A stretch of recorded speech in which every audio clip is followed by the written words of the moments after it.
Hello guys, welcome to Finance Wala. Today we are going to discuss about Nifty Bank Nifty trading idea for 9th June 2020 and some stock specific ideas in Bajaj Finance, Titan and Bajaj Finserv. We have a long call, and on a short selling side we have a Sun Pharma, Reliance Industries and Cipla. So let's see guys कि क्या होता है, देखते हैं अभी किस प्रकार Nifty लग रहा है कल के दिन के लिए. For tomorrow in Nifty, I have a resistance near 10,250, 10,300, 10,335. Again guys कल के दिन के लिए यहाँ पे रेजिस्टेंस जो निफ्टी में है वो सेम है एंड जो सपोर्ट्स भी है वो सेम है. हालांकि मार्केट जो है अपर साइड में गया था एंड वहाँ से एक रिजेक्शन आया. Market got rejection on upper side but they not able to sustain on this dotted black line. ये जो काला लाइन है इसके ऊपर मार्केट सस्टेन नहीं कर पाया, वहां से एक नीचे क्लोजिंग आई है. सो आई थॉट कि कल के दिन में ये मंदी जो है ये कंटिन्यू रहेगी, हम लगभग 10,000 लेवल तक जा सकते हैं एंड 10,000 लेवल के नीचे जाते ही हमें वहां पे एक बेरिश साइड मार्केट की देखने के लिए मिल सकती है. बट अगर 10,200 के ऊपर अगर क्लोजिंग आएगी तो कॉन्फिडेंस रीगेन होगा. If market close about 10,200, confidence on the long side again regain. But today's closing worst for next 2-3 trading sessions. We need to cross the today's high and close above this today's high, then only I feel comfortable on a long side. So you can short Nifty future below 10,100 level. Your stop loss is 50 point and my first target is 10,050, 10,025 and 10,000 level.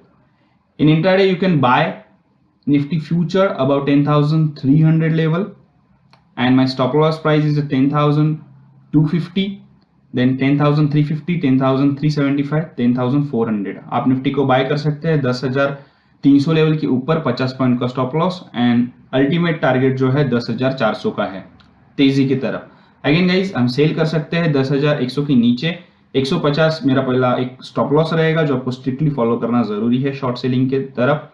And मेरा पहला target है 10,050, 10,025, 10,000 level, ये मेरा ultimate target है. Again guys अगर ADX में देखूं तो तेजी के तरफ ही रुझान दिखा रहा है, फिर भी यहाँ पे मुझे ऐसा लगता है कि ये थोड़े ही दिन में यहाँ पे एक वीकनेस आ सकती है. सो हमें कंफर्टेबली नहीं रहना चाहिए तेजी की तरफ जब तक हम 10,300 लेवल के ऊपर क्लोज नहीं होते हैं. चलिए गाइस आगे देखते हैं बैंक निफ्टी के अंदर किस प्रकार रुझान बन रहा है. बैंक निफ्टी में जो सप्लाई जोन हमने कल डिस्कस किया था वहां से हमें रिजेक्शन आया है, अच्छी खासी यहाँ पे रिजेक्शन आते हुए दिख रहा है. Which we discussed on yesterday's trading session about supply zone which is near 21,900, 21,300. We got rejection from the middle line we draw which is near 21,500 levels and bank nifty closed below this particular level. अगर आप ये level देख पा रहे हैं तो bank Nifty इसके नीचे क्लोज हुआ. Bank Nifty close below 21,300 which is give me confidence on a short side. Again I am not going to give any buy call on a bank nifty for tomorrow. I have a same short call in a bank nifty which was we give in the last trading session which is near 20,800. You can place a short order and my stop loss is 21,050, almost 250 points stop loss and my target is 20,600, 20,450 and 20,300. Again market के अंदर आप short selling कर सकते हैं. Bank Nifty के अंदर 20,800 के नीचे शॉर्ट कीजिए, 21,050 का स्टॉप लॉस, 20,600, 20,450 और 20,300 ये टारगेट्स रहेंगे. अगेन आप रेजिस्टेंस भी अगर आप देख लेंगे तो रेजिस्टेंस थोड़ा ऊपर हुआ है. Resistance shifted on little bit upper side is near 21,500, 21,700, 21,900 and जो सपोर्ट लेवल है 20,800, 20,500, 20,300 का है. यहाँ पे गाइस अभी हम देखते हैं कि स्टॉक स्पेसिफिक ट्रेडिंग आइडियाज क्या है. जिस प्रकार हमने बताया तेजी की तरफ पहला कॉल है बजाज फाइनेंस का, बहुत ही अच्छी क्लोजिंग आई है. हालांकि ये दोनों तरफ की क्लोजिंग है, अगर मार्केट नीचे जाता है तो ये सेलिंग प्रेशर भी दिखाएगा, अगर मार्केट ऊपर आता है सो ये अपर साइड में जा सकता है.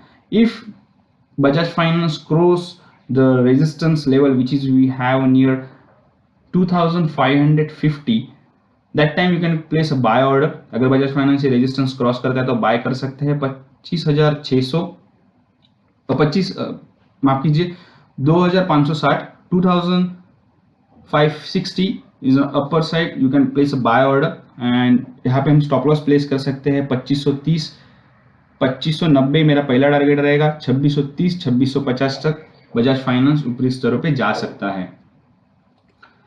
The second stock on the buy side is again Bajaj pair stock is Bajaj Finserv. We can put buy order in a Bajaj Finserv. Again, they are also quoting near a resistance level. So I thought if it's cross this resistance level, which is near 5520, you can put buy order. मुझे लगता है 5520 का जो एक stock ये है resistance है, इसके ऊपर अगर बजाज फिनसर्व निकलता है तो हम बाय कर सकते हैं 5540 के ऊपर। टॉप लॉस रहेगा 5475 का, पहला टारगेट रहेगा 5600, 5650, 5700 तक ये आराम से जाते हुए मुझे दिख रहा है। लगभग इसमें जो अपर साइड खुलेगी वो है 6200 तक। Probably Bajaj Finserv will touch 6200, 6250 levels in the near term if it's closed above this particular resistance level. Third and last stock on the long side is a Titan. Titan looking quite good, and Titan also facing some resistance near 1041. Titan को एक resistance जो है वो है 1040-41 के नजदीक। If it's crossed this particular resistance level, I'm going to give a buy call on a 1052 levels, and यहाँ पे मेरा stop loss रहेगा 1038 का। I'm going to put my stop loss near 1038, and my ultimate target is 1085, which is near to this particular candle. So मुझे लगता है कि ये यहाँ पे एक अच्छी खासी रैली हमने देखने के लिए मिलेगी। जो हमारा शॉर्ट साइड वाले स्टॉक्स है उसमें मुझे पहला लग रहा है सन फार्मा, जो हमारा आज का एक ऐसा स्टॉक था जिसके अंदर हमारा टारगेट हिट हुआ।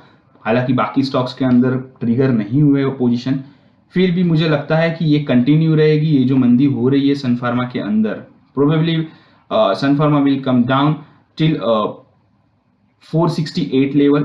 They face some resistance on upper side, so I thought we can put sell order below 480 levels. My stop loss is a 486, my first target is a 476, 472, 478, 468 is my ultimate target on a Sun Pharma. Again, here RSI also showing some rejection, and ADX not even confirm trend the long side. Another stock on a short side is Reliance Industries. How we predict last session, it's got little bit creepy, it's not giving any entry point to us. यहाँ पे रिलायंस के अंदर last trading session के अंदर यानी कि 8 तारीख के ट्रेडिंग सेशन के अंदर कुछ एंट्री नहीं मिली, लेकिन ये जो मंदी है ये कंटिन्यू रह सकती है, ये मार्केट को ड्रैग डाउन करेगा। ये मैंने कल के दिन में भी कहा था, I was already told Reliance will drag down market on a down side. So I thought if it's come down below 1555 levels, we can short it with stop loss price 1575. My first target is 1530, 515 and 500 is my ultimate target. यहाँ पे मुझे लगता है रिलायंस को short करना चाहिए हमें 1555 के नीचे, एंड मुझे यहाँ लग रहा है अल्टीमेट टारगेट जो है यहाँ से 55 पॉइंट नीचे यानी कि 1500 लेवल तक ये आना चाहिए। 20 रुपए का एक स्टॉप लॉस में रखना जरूरी है। Last stock on a short side is again one of the out performer from a pharma is Cipla. I'm going to short Cipla because I thought this little bit correction or profit booking will continue till this support level, which is a 600 level. So I'm going to grab this opportunity and I'm going to place a short order. If it's come down near 632 level, I'm going to short with a strictly 1% stop loss, which is above 638 level, and my first target is 627, 623, 620 is my ultimate target in a Cipla. यहाँ पे Cipla में मुझे लगता है कि ये जो profit booking है ये कंटिन्यू रह सकती है। थोड़ा सा हर्डल आएगा बिकॉज अगर मार्केट नीचे आता है तो डेफिनेटली ये मार्केट को नीचे लाने के लिए ट्राई करेगा। So thank you guys, thank you to give me this opportunity. If you like this video please like कीजिए, चैनल को सब्सक्राइब कीजिए, एंड जो नीचे दी हुई जो लिंक है उससे आप डायरेक्टली मुझसे कांटेक्ट कर सकते हैं। Thank you for giving me this opportunity. Have a nice trading session ahead.